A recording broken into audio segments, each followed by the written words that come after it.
Cooking website develop பண்ணுறோன்னா பார்க்கலாம்.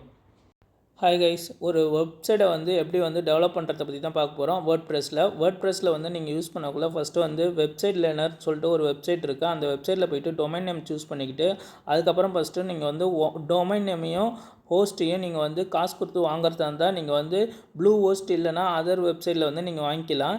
நான் ப்ளூ ஹோஸ்ட்டுன்னு சொல்லிட்டு போட்டிருக்கேன். இதில் நீங்கள் யூஸ் பண்ணுறதா இருந்தால் யூஸ் பண்ணிக்கலாம். அதுக்கப்புறம் பார்த்தீங்கன்னா நீங்கள் வேர்ட்ப்ரெஸ்ன்ற சாஃப்ட்வேர் இன்ஸ்டால் பண்ணிக்கணும்.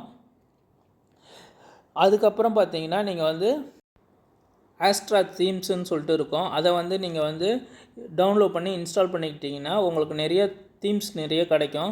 அது உங்கள் பிஸ்னஸுக்கு ஏற்றாப்போல் நீங்கள் உங்கள் பிஸ்னஸுக்கு ஏற்றாப்போல் நீங்கள் டவுன்லோட் பண்ணி இன்ஸ்டால் பண்ணிக்க வேண்டியது தான். அதுக்கடுத்தது பார்த்தீங்கன்னா நீங்கள் எலமெண்டார்ன்ற சாஃப்ட்வேர் நீங்கள் இன்ஸ்டால் பண்ணிக்கணும். அப்போ நீங்கள் இன்னும் அந்த சைட் மெனு பாரில் காட்டும்.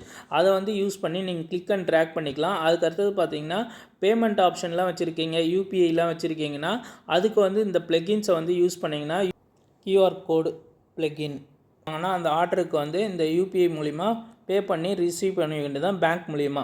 Thank you friends.